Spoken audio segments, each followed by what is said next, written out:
तुलनात्मक पूरा रखा भी।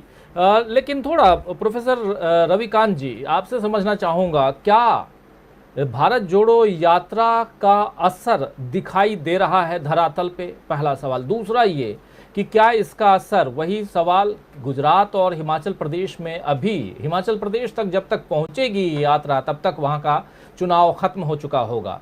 15 नवंबर से पहले ये तय मानिए कि हिमाचल प्रदेश में चुनाव को खत्म ऐसे भी करवाना होगा, क्योंकि बर्फबारी होगी उसके बाद से और दिक्कत होती है, तो इसलिए भी चुनाव पहाड़ों पे जल्दी करवाना ही होगा। गुजरात भले थोड़ा लेट हो, लेकिन हिमाचल प्रदेश में तो जल्दी अगले महीने भर में, 1.5 महीने में खत्म करवाना होगा। क्या असर दिखाई दे रहा है राहुल गांधी की पदयात्रा का? आगे हम क्या देख रहे हैं? क्या जो खिसकता हुआ जनाधार जो हम लिख रहे हैं, बोल रहे हैं, वो दिखाई दे रहा है बीजेपी का? बीजेपी के कई नेताओं के, और इतना ही नहीं, आरएसएस के नेताओं की भी भाषा बदल गई है। अब लोग महंगाई, बेरोजगारी, नफरत के बोल पे बातें करने लगे हैं। भले एक आध लोग ही करें, लेकिन कर रहे हैं लोग।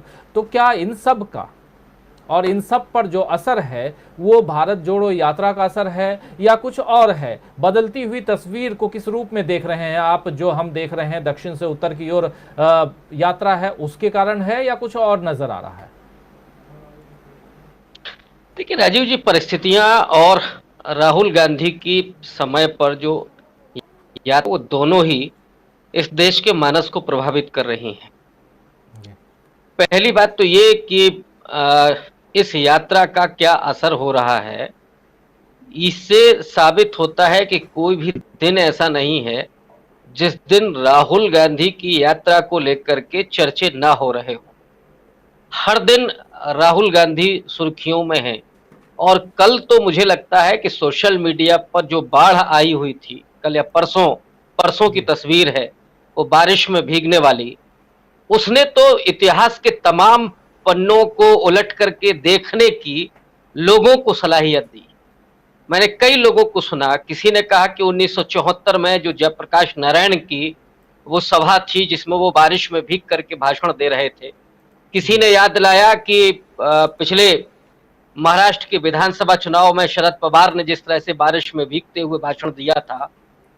तो ये दरअसल बदलाव की तस्वीर है और एक व्यक्ति के संघर्ष की, उसके जूझने की और उसकी देश के प्रति अपनी जो प्रतिबद्धताएं हैं, उसकी तस्वीर के रूप में वो सामने आ रही है।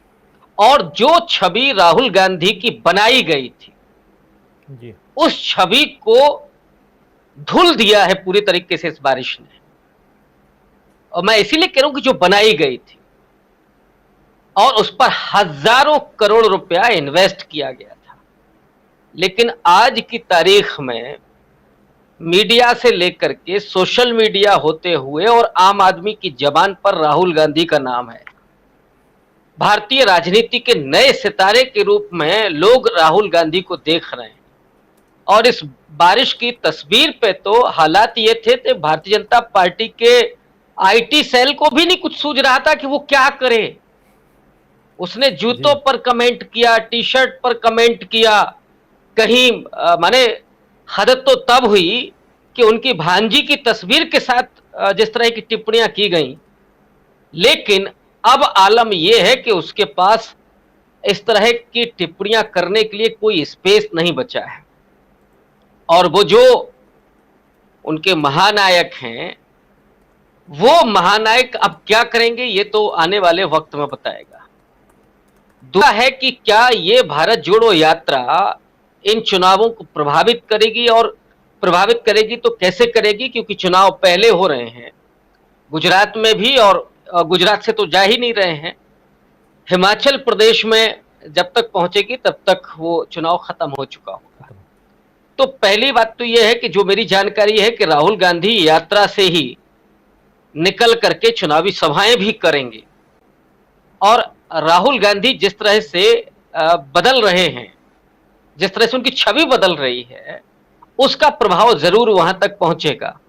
जो कॉन्फिडेंस आ रहा है, देखिए एक व्यक्ति को आप जिस तरह से लिख रहे हैं, बोल रहे हैं, जो मजाक उड़ा रहे हैं, राहुल गांधी सामान्य व्यक्ति हैं, तो ऑब्वियस है कि वो मानस पर प्रभाव पड़ता है उसका। लेकिन अब जो कॉन्फिडेंस उनके भीतर आ रहा है, वो जिस तरह से सवालों का सामना कर रहे हैं, लोगों से संवाद कर रहे हैं, और जब कोई नेता, जब कोई व्यक्ति लोगों से सीधे संवाद करता है तो वो जननायक बनकर के उभरता है। अभी धनंजय जी ने गांधी जी की बात की कि गोपाल कृष्ण गोखले से मिलने के बाद जो उनको पहला संदेश दिया गया था कि भारत को जानिए, भारत को पहचानिए, भारत से जुड़िए, ये उसी तरह की यात्रा राहुल गांधी कर रहे हैं। और मुझे तो ताज्जुब इस बात का है कि 15 दिन में जब ये आलम है, तो अभी तो कितना लंबा समय है, 4.5 महीने के बाद क्या होगा, इस यात्रा का पूरा असर होने जा रहा है। दूसरा, एक और महत्वपूर्ण बात कि जिस व्यक्ति ने अपने पिता को खोया हो, अपनी दादी को आतंकवादी हमले में खोया हो, वो व्यक्ति जिस तरह से लोगों के बीच में जाकर के मिल रहा है, माने कलेजा आपका कांप जाता होगा कि कहीं कुछ ऐसा हो ना जाए। और एक माननीय प्रधानमंत्री जी हैं जो पंजाब में जाकर के कुछ किसान अगर केवल काला झंडा दिखा देते हैं तो वो मुख्यमंत्री को कहते हैं कि थैंक यू बोल देना कि मैं जान बचा करके लौट आया। ये जो जज्बा है, ये जो संघर्ष है राहुल गांधी का, जो निडरता है और लोगों के प्रति विश्वास है। आप प्रधानमंत्री काहे के हैं अगर आपको अपने किसानों पर, अपने मजदूरों पर, अपने देश के लोगों पर भरोसा नहीं है? राहुल गांधी अपने परिवार के दो लोगों के खोने के बाद ये कह रहे हैं कि नहीं, मुझे लोगों पर भरोसा है और मुझे लोगों के भरोसे को जीतना है। ये जो मानस है, ये जिस पूरे भारत के मानस को राहुल गांधी बना रहे हैं, ये मुझे लगता है कि आने वाले वक्त में इस देश के इतिहास की बहुत बड़ी थाती साबित होगी। और इसीलिए पिछले कई साल से मैं इस बात को कह रहा हूं कि इस देश में कोई ताकत यहाँ के लोकतंत्र को, संविधान को और जो भारतीयता है उसको मिटा नहीं सकती है। वो चाहे जितने तोड़ने की कोशिशें हों, लेकिन ये देश इतना मजबूत है, वो अपनी तमाम विसंगतियों के बावजूद, उसमें बहुत सारी खराबियां हैं और हम सब जानते हैं, लेकिन बावजूद इसके ये देश अटूट है, अडिग है।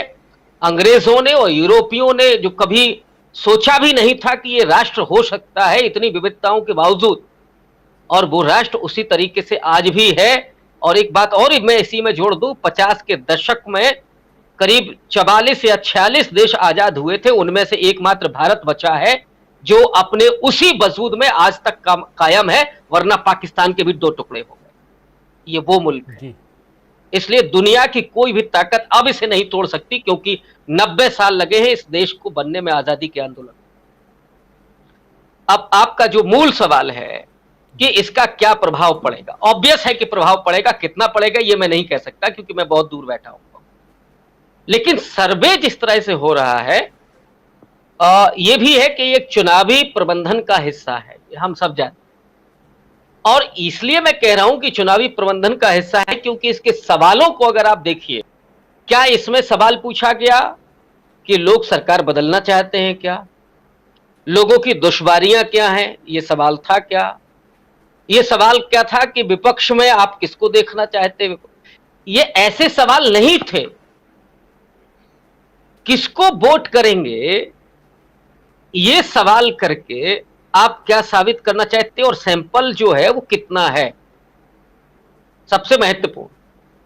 सैंपल 1,00,000-2 लाख के सैंपल से कुछ नहीं होता है, और मुझे नहीं, खैर जानकारी नहीं है कितना है, लेकिन इससे ज्यादा नहीं होगा। तो इसलिए ये भारत जोड़ो यात्रा, इसका प्रभाव होगा, लेकिन ये जो सर्वे है उसके बारे में अभी कुछ भी नहीं कहा जा सकता। और अंतिम बात, इसमें कोई दो राय नहीं है कि नरेंद्र मोदी और अमित शाह गुजरात को किसी भी कीमत पर नहीं हारना चाहेंगे, और उसके लिए वो जो भी हो सकता है, इवन अगर उन्हें कांग्रेस में भी लोगों को फिट करना हो, आम आदमी पार्टी में भी फिट करना हो, तो वो करेंगे। क्योंकि अगर ये बदलाव हो गया तो फिर 24 में तो सारा सिंहासन हिलने लगेगा। इसलिए लगता है कि ये चुनाव तो भारतीय जनता पार्टी के ही पक्ष में जाएगा, लेकिन चूल्हे अगर हिल रही हैं, घोषणाएं हो रही हैं लाखों करोड़ की, तो उन महामानव के घबराहट को जरूर दिखाते हैं। जी बिल्कुल, महामानव के